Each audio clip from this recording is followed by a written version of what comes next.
اگر دولت بڑی حسین ہوتی، اگر بھری ہوئی تجوریاں بڑی قیمتی ہوتی تو یہ دولت سب سے زیادہ سیدہ فاطمہ کے گھر میں ہوتی،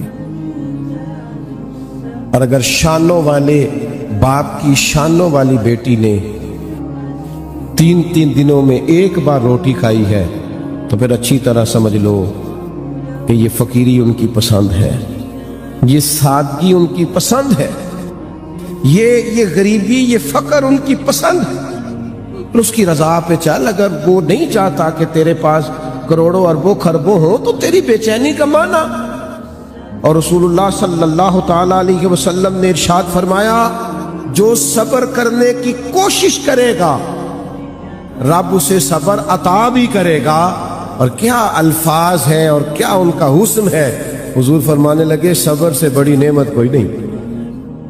اگر تم مال کے معاملے میں صبر کر جاؤ، بے نیاز ہو جاؤ لوگوں کی جیبوں سے، بے پرواہ ہو جاؤ اور صبر کرنا چاہو تو اللہ تمہیں صبر دے گا، اور رب تعالیٰ تمہیں بچا لے گا لوگوں سے۔ اور فرمایا صبر سے بڑی نعمت بھی کوئی نہیں۔ اللہ کہتا ہے کائنات بنانے والا کہتا ہے میں آزماؤں گا، تو مالک ہم نے کیا کرنا ہے؟ فرمایا صبر کرنا ہے تم نے۔ امام غزالی تو کہتے ہیں 70 مقامات ہیں قرآن مجید میں جن میں صبر کا تذکرہ ہے، لیکن بعض علماء نے لکھا ہے 100 مرتبہ قرآن مجید میں اللہ نے صبر کا ذکر کیا۔ کس نے کہا یہ صبر کرو؟ یہ 70 یا 100 مرتبہ فرمانے والا قادر مطلق ہے، جس کے قبضہ و قدرت میں ساری کائنات ہے۔ پل بھر میں چاہے تو لفظ کن سے کیا کا کیا کر دے۔ وہ کہتا ہے میرے پاس ساری قدرتیں ہیں، حکمتیں ہیں، میرے قبضہ و اختیار میں سارا کچھ ہے، پر میں تمہیں کہتا ہوں مجھے صبر تو کر کے دکھاؤ۔ گویا حکمت الہی یہ ہے صبر کرو۔ یا اللہ مشکل بڑی آ گئی، تکلیف بڑی ہے، پریشان بڑے ہیں، ہم ڈپریشن کے اندر پوری طرح مبتلا ہو گئے ہیں، زمانے کی تیز دھوپ نے ہمیں سخت ترین تپتے ہوئے صحرا پہ لا کھڑا کیا ہے۔ مالک کریم ہماری حالت یہ ہے کہ ہم اپنے ذہن پر، روح پر، آنکھوں پر، کانوں پر بوجھ محسوس کرنے لگے ہیں، ہماری نیند اڑ گئی ہے، ہماری طبیعت بے چین ہے، کیا کریں؟ ہمیں تیری مدد چاہیے، ہماری مدد فرما۔ تو کائنات کا رب کہتا ہے یا ایھا الذین آمنوا استعینوا بالصبر والصلاۃ، اے ایمان والو صبر اور نماز سے مدد طلب کرو۔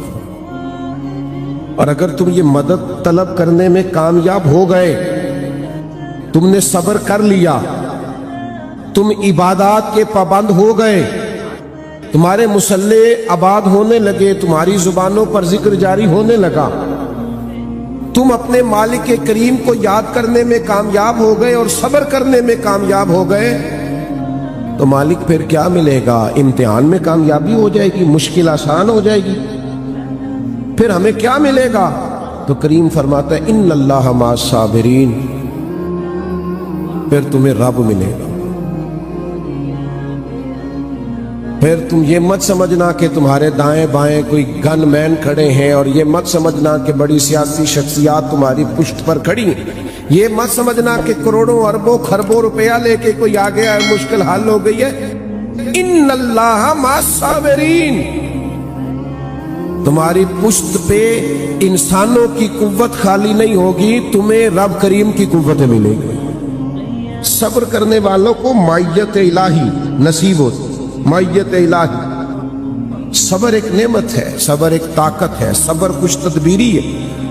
صبر بزدلی کا نام نہیں، صبر تو وہ دریا ہے جس میں دشمن ڈوب جایا کرتا، صبر تو وہ کنواں ہے جس کے اندر دشمن غرق ہو جاتے، صبر تو وہ آگ ہے جس میں مخالف جل جایا کرتا۔ آپ صبر کو سمجھے تو صحیح، صبر کو بزدلی تو نہیں، چپ کر جانے کا نام تو نہیں، صبر تو دلیری ہے۔ امام اعظم ابو حنیفہ رحمۃ اللہ علیہ، آپ چوک میں گزرے تو آپ کے ایک مخالف نے بڑی سخت ترین آپ کی توہین کی، آپ نے صبر کیا، تھوڑا سا آگے گئے تو وہ آدمی دھڑام سے زمین پہ گرا، روح پرواز کر گیا۔ لوگوں نے کہا حضور یہ کیا ہوا؟ فرمایا کچھ بھی نہیں۔ کہا حضور وہ گر گیا۔ فرمانے لگے اس نے میری توہین کی تھی، میں نے رب کی رضا کے لیے صبر کیا، اس نے سمجھا تھا میں لاوارث ہوں۔ بس سمجھو ابو حنیفہ کے صبر نے اس کی جان لے لی ہے، میرے صبر نے اس کی جان لے لی۔ صبر تو ایک دریا ہے، صبر تو ایک سمندر ہے، صبر تو اتنی بڑی گہرائی ہے جس پہ ڈوب جاتا ہے۔ ہاں، جب صبر کرنے پر رب مل رہا ہے، رب کا رسول مل رہا ہے، صبر کرنے پر اللہ والے مل رہے ہیں، یہ سارے صابرین ہیں۔ تکلیفیں نبیوں پہ آئی، تکلیفیں صدیقوں پہ آئی، تکالیف شہیدوں پہ آئی، تکالیف صحابہ پہ آئی، تکالیف اہل بیت نبوت پہ آئی۔ آپ کو پتہ ہے جو تکلیفیں سہ کے جائیں گے اس صف میں کھڑے ہوں گے جس کے امام حسین ہوں گے۔ تو یہ اتنی بڑی نعمتیں صبر پر ملتی ہیں، اتنی بڑی نعمتیں، تو کیا صبر کوئی آسان کام ہے؟ تو رب کہتا ہے وَاسْتَعِينُوا بِالصَّبْرِ وَالصَّلَاةِ وَإِنَّهَا لَكَبِيرَةٌ إِلَّا عَلَى الْخَاشِعِينَ۔ فرمایا صبر اور نماز سے مدد مانگو، لیکن ہیں یہ دونوں مشکل کام،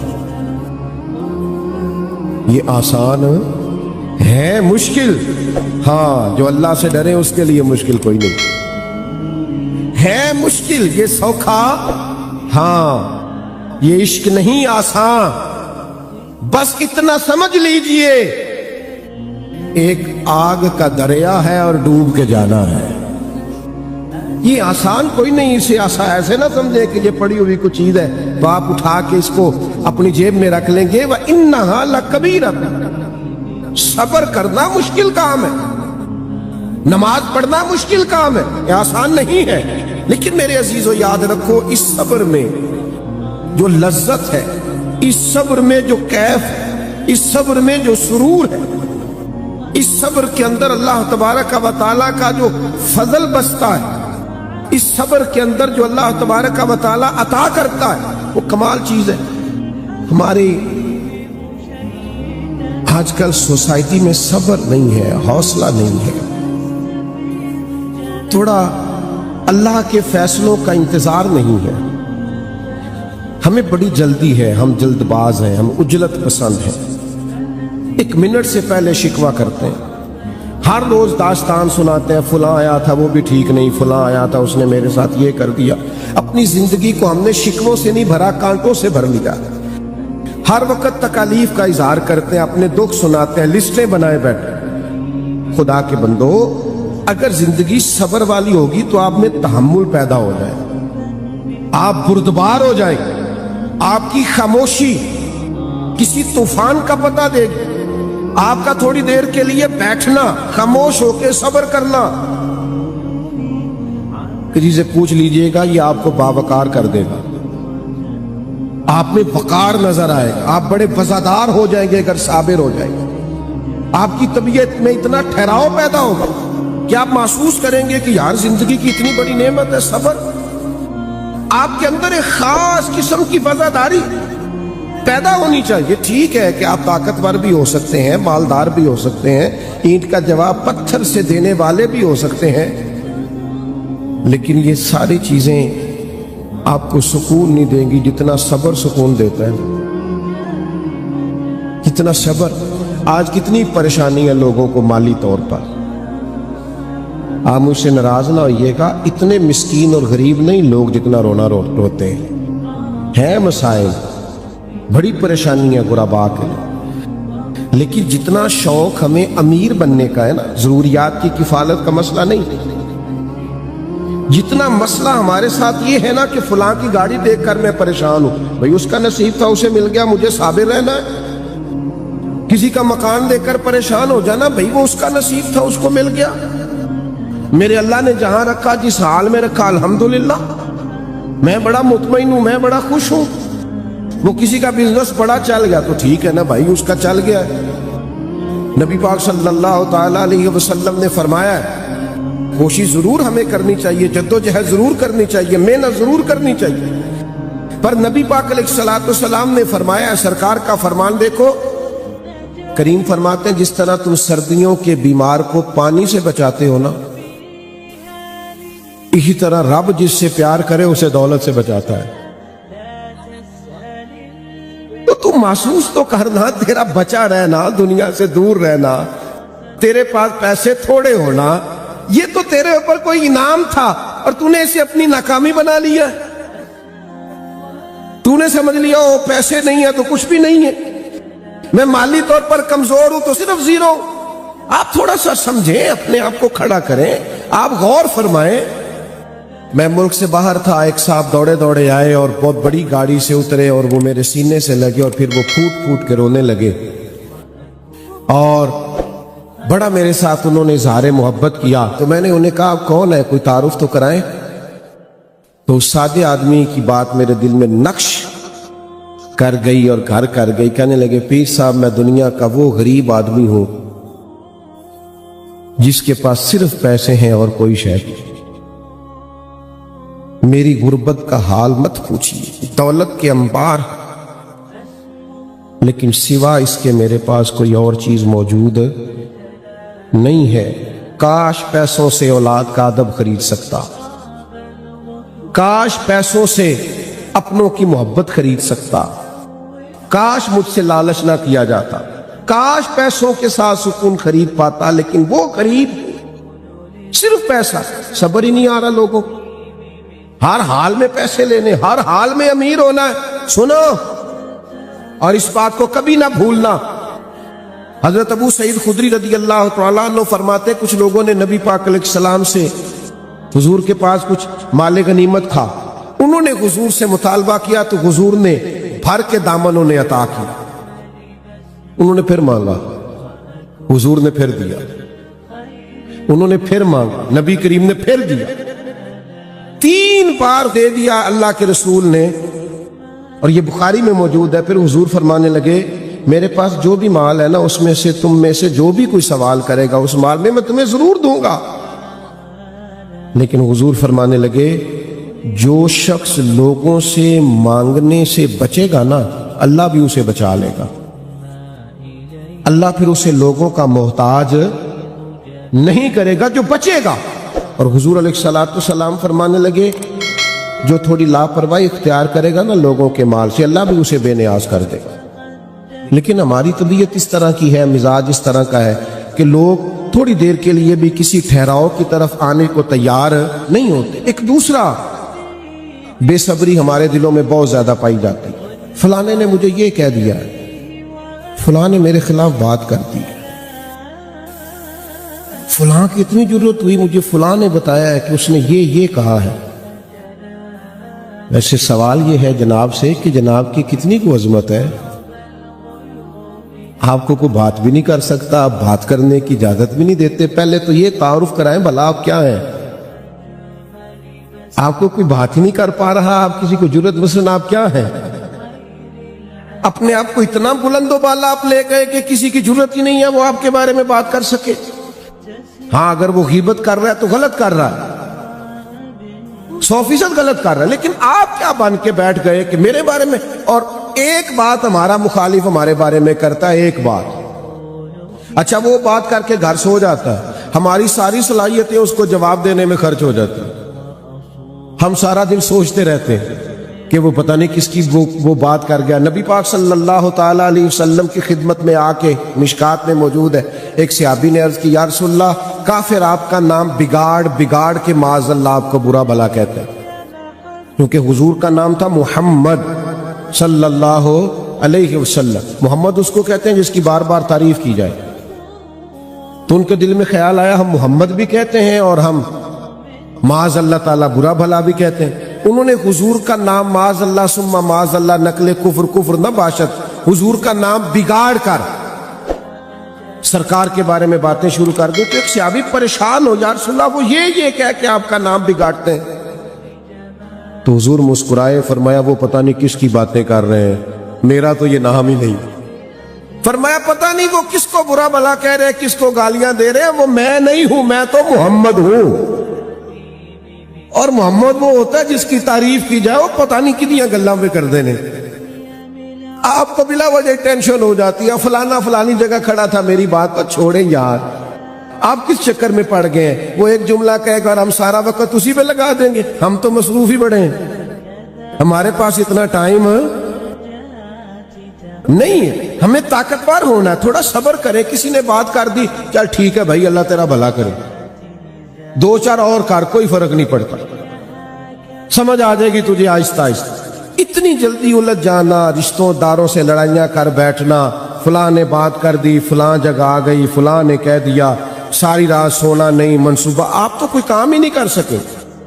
آپ بڑے مقاصد کے لیے دنیا میں آئے, آپ تو یہیں رک گئے. آپ تو سارا دن اپنے مخالفوں کو جواب دیتے رہیں گے.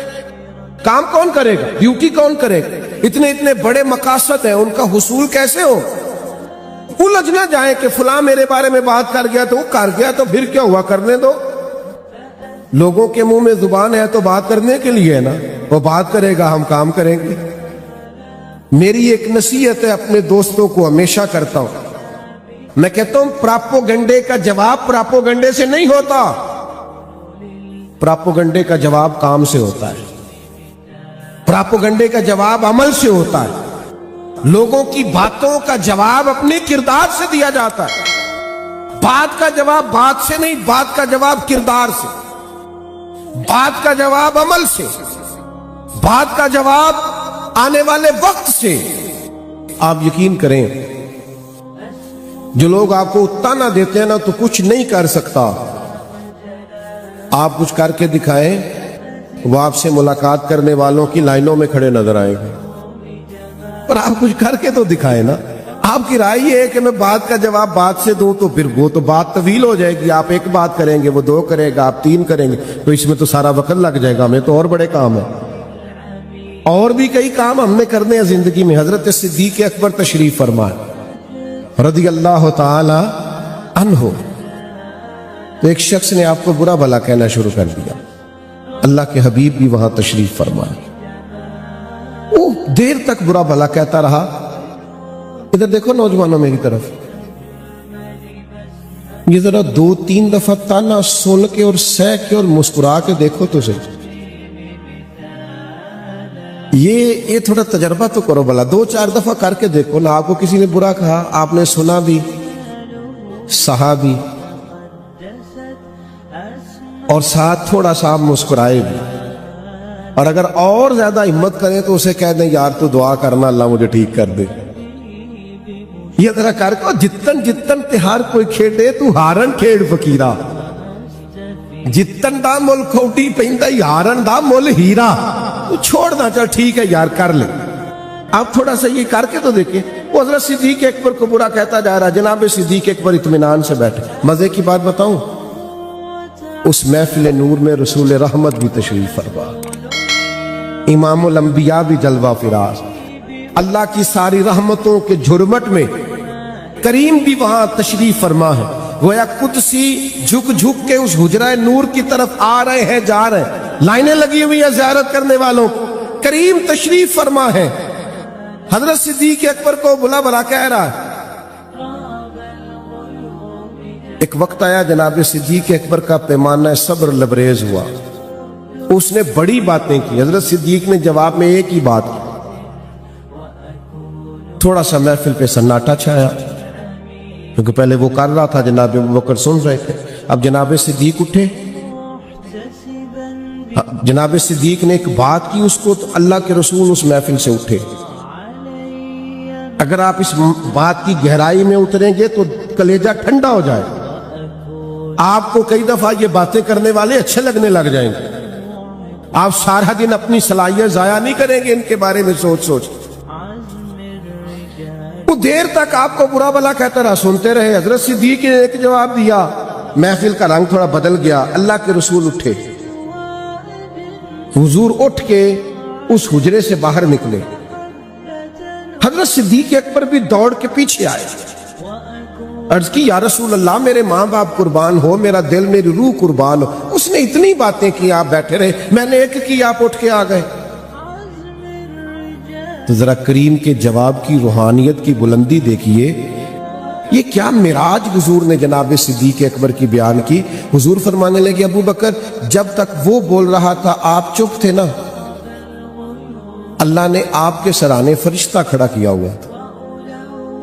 اوئے ہوئے ہوئے قربان, وہ آپ کی طرف سے جواب دے رہا تھا کہ نہیں ابو بکر تو ایسے نہیں. نہیں ابو بکر تو ایسے نہیں، نہیں ابو بکر تو ایسے نہیں۔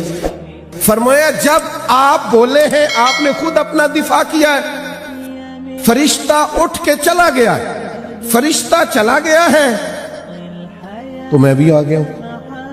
آپ کی طرف سے اللہ نے فرشتہ کھڑا کیا ہوا تھا۔ قربان جائیں، سنو جناب صدیق اکبر کے بارے میں بات کرنے والوں، ابو بکر صدیق کی طرف سے جواب دینے کے لیے تو اللہ نے فرشتے مقرر فرما رکھے۔ اللہ نے فرشتے، تم کیا جانو ان کی عظمتوں کو، کیا جانو ان کی رفتوں کو۔ اگر آپ چاہتے ہیں خدائی طاقتیں آپ کی طرف سے جواب دیں، خدائی طاقتیں، تو پھر میرے بھائی آپ کو تھوڑا سا صبر کرنا پڑے گا۔ آپ صبر کریں گے پھر آپ محسوس کریں گے کہ خدائی طاقتیں، ان اللہ مع الصابرین کا عملی مظاہرہ ہو رہا ہے۔ ایک تو دولت کے معاملے میں صبر کریں، دوسرا کوئی بےہودگی کرے خاندان میں، قبیلے میں، کوئی آپ کا مخالف بنے تو تھوڑا اپنے اندر صبر پیدا کریں۔ تیسری بات ہم نے امام حسین سے یہ سیکھنی ہے، اور یہ جو میں نے کہا نا دشمنوں کی گفتگو کے بارے میں بھی آپ صبر کریں، امام حسین نے یہ والا صبر بھی کیا۔ میں نے ایک مرتبہ کہا تھا کہ میرا حسین ابھی کربلا میں ہے۔ آج بھی بڑے چھپے لوگ یزید کی سپورٹ نہیں کرتے، آج بھی لوگ کہتے نہیں کہ امام حسین کا یہ اقدام درست نہیں تھا معاذ اللہ، تو آج بھی انہوں نے سارا کچھ قربان کر دیا، ان کے بارے میں معاذ اللہ ثم معاذ اللہ نقل کفر نم زبانیں کھلی ہوئی نہیں لوگوں کی کہ وہ اقتدار کے لیے آئے۔ کتنے تانے سہے ہیں حضور کی اولاد نے اور سب کچھ قربان کیا ہے، تو چار تو بھی سہ کے دے، اس کا مزہ لے، زخم پہ زخم کھا کے جی، اور ذرا خون جگر کے گھونٹ پی، چپ کر، آہ نہ کر لبوں کو سی، یہ عشق ہے کوئی دل لگی نہیں، یہ کوئی ایسی ویسی بات ہے، تھوڑا سہ نہ، برداشت کر۔ سہ رہے ہیں آج بھی امام حسین، لوگ باتیں کرتے ہیں آج تک معاذ اللہ ثم معاذ اللہ۔ تیسرا ایک پہلو امام حسین کی زندگی سے جو ہمیں بڑا اہم ملتا ہے وہ یہ ہے کہ اپنے جب جدا ہو تو یہ بڑا مشکل وقت آتا ہے۔ اپنوں کی جدائی یہ بڑی تکلیف دہ ہوتی ہے، اور اس کا درد اتنی دیر تک بندے کو محسوس نہیں ہوتا جب تک وہ درد چکھ نہیں لیتا۔ جنہاں دے دل پر جانی وچھڑن، کون روے پھر تھوڑا، سب روگاں دا روگ محمد جس دا نام وچھوڑا۔ یہ مشکل کام ہے، لیکن اس مقام پہ بھی کائنات کا رب کہتا ہے تو صبر کر، تو حوصلہ کر، تو اپنے اندر دلیری پیدا کر، تیری طبیعت میں یہاں بھی بے چینی نہ ہو، واویلا نہ ہو، جزا فضا نہ ہو، یہاں بھی تو حوصلے کا مظاہرہ کر۔ اور پہاڑ تھے امام حسین حوصلے کا۔ ایک جنازہ گھر میں ہو جائے تو کئی دن بندے کی کمر سیدھی نہیں ہوتی، لیکن صبح سے شام تک 10 محرم کو اتنے جنازے اٹھا کر بھی فاطمہ کے جگر پارے جب خود میدان میں گئے ہیں تو امامہ باندھا ہے، لباس درست کیا ہے، آپ نے تلوار حمائل کی ہے، باوضو گھوڑے پر تشریف فرما ہوئے اور خطبہ دیا ہے، نہ اعصاب میں کوئی کمزوری ہے، نہ میدان جہاد میں جاتے وقت کہیں وہ کمزور پڑے۔ یہ صبر، یہ حوصلہ، یہ کیا بتلاتا ہے؟ ان اللہ مع الصابرین، یہ تنہا نہیں ہے، صبر کرنے والوں کے ساتھ اللہ ہے۔ جب اللہ ساتھ ہوتا ہے تھوڑا سا نا، اتنی جزا فضا نہیں، دکھ ہے، جانے والوں کی تکلیف ہے۔ حضور کے صاحبزادے کا وصال ہوا تو سرکار کی آنکھوں میں آنسو آ گئے، عرض کی یا رسول اللہ آپ بھی رو رہے؟ فرمایا میرا بیٹا گیا ہے۔ تو یہ آنسو محبت کی علامت ہے، ورنہ دل اور زبان پہ وہی ہے جسے رب راضی ہوتا ہے۔ اپنے دل کو، اپنی زبان کو بے قابو نہیں ہونے دینا۔ اپنے چلے جاتے ہیں، جانا ہوتا ہے، ایک دن ہم سب نے جانا ہے، لیکن ایسی جزا فضا کرنا جس سے رب ناراض ہو جائے، ایسی بے صبری کرنا جو شریعت کے دائروں اور حدود کو آگے لے جائے، یہ بڑا تکلیف دہ معاملہ ہے۔ تھوڑا حوصلہ، تھوڑا صبر، اور صبر کی تعریف یہ ہے، صبر وہ ہے کہ عین مصیبت کے وقت کیا جائے، 2 مہینے کے بعد سب کو صبر آ جاتا ہے۔ ایک ہفتے کے بعد سارے صابر ہو جاتے ہیں. این مصیبت کے وقت آپ کہیں انا للہ و انا الیہ راجعون، اللہ کی طرف سے اللہ کی طرف لوٹ جانا ہے. حضرت جناب سیدنا ابو موسیٰ اشعری رضی اللہ تعالیٰ عنہ روایت کرتے ہیں اور صحیح حدیث میں موجود ہے. اور ذرا اس روایت کی کبھی ترتیب دیکھیں، میں تو حیران ہوتا ہوں پڑھ کے کہ یہ کیا انداز ہے. حضور فرماتے ہیں جب کسی کا چھوٹا بچہ انتقال کر جاتا ہے، اللہ فرشتوں سے فرماتا ہے تم میرے بندے کے جگر کا ٹکڑا لے آئے ہو. بڑا مشکل کام. ایک دانشور نے کہا تھا باپ کا جنازہ پڑھنا بھی مشکل ہے لیکن بیٹے کا جنازہ پڑھنے کی نسبت آسان ہے. باپ کا جنازہ اٹھایا جا سکتا ہے، دعا مانگو کسی کو بیٹے کا نہ اٹھانا پڑ جائے. کمر ٹوٹ جاتی، تکلیف دہ مسئلہ ہے. حضرت ابو موسیٰ اشعری رضی اللہ تعالیٰ عنہ فرماتے رب فرماتا ہے، حضور فرماتے اللہ فرماتا ہے تم میرے بندے کے بیٹے کو لے آئے، اس کے جگر کا ٹکڑا لے آئے ہو، اس کا بیٹا انتقال کر گیا. بتاؤ نا وہ کیا کہتا تھا؟ تو حضور فرماتے ہیں فرشتے عرض کرتے ہیں مالک وہ تیری تعریف ہی کرتا تھا. اس کو سمجھو، وہ تیری حمد بیان کرتا تھا، وہ تیری رضا پہ راضی تھا. اللہ کے پیارے حبیب فرماتے ہیں رب فرماتا ہے اس کے لیے جنت میں ایک گھر بناؤ اور اس گھر کا نام بیت الحمد رکھنا، تعریف والا گھر رکھنا اس کا نام. اس نے پھر بھی میری تعریف کی ہے، اتنے مشکل موقع پر بھی اس نے میری تعریف کی. تو کچھ چلا جائے، جب کوئی بچھڑ جائے، جب ہم دیکھیں کہ ہمارا کوئی اپنا جا رہا ہے تو میرے عزیز صبر کا مزاج ہو، ہماری طبیعت کے اندر حوصلہ ہو. یہ سیکھیں امام حسین سے. اور پھر وہ کوئی اور ہے جو مریں گے تو سارا معاملہ ختم ہو جائے گا، ہم تو سارے جنت میں اکٹھے ہو جائیں گے، خاندانوں کے خاندان مل جائیں گے. اللہ کے فضل سے جنت ملی سرکار کے صدقے تو سب وہاں ہوں گے. مومن کی موت کوئی فنا تو نہیں. موت کو سمجھے ہے غافل اختتام زندگی، یہ ہے شام زندگی، پھر صبح دوام زندگی. تو صبر حوصلہ. ایک چوتھی تکلیف بھی ہوتی ہے جس پر لوگ صبر نہیں کرتے، بے صبری کرتے ہیں، وہ بیماری ہے. بیماری بڑی نعمت ہے، بیماری خدا کا بڑا فضل ہے. ایک صحابیہ علیل ہوئی، اللہ کے محبوب علیہ السلام تیمارداری کے لیے تشریف لے گئے.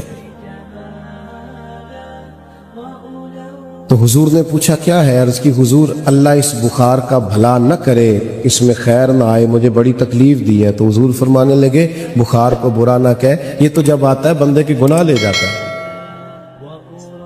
اور ایک حدیث تو وجد والی، اس پر وجد ہو جاتا ہے. حضور فرماتے ہیں بیمار سے ضد نہ کرو کھانے پینے کی، اسے اللہ کھلا پلا دیتا ہے. یہ کیا میت سے نصیب ہوتی ہے کہ رب کا مہمان گویا بن جاتا ہے. آپ سمجھیں اس بات. بیماری آ گئی، آ جاتی ہے، آزمائش آ گئی، آپ فوراً چلے گئے بابا صاحب کے پاس تعویذ لینے. پتہ نہیں میرے گھر میں کیا ہے، میں بھی بیمار ہوں، بیوی بھی بیمار ہے، بچے بھی بیمار ہیں، گھر میں بیماری ایک اٹھتا ہے دوسرا. تو بھئی یہ خدا کا فضل ہے.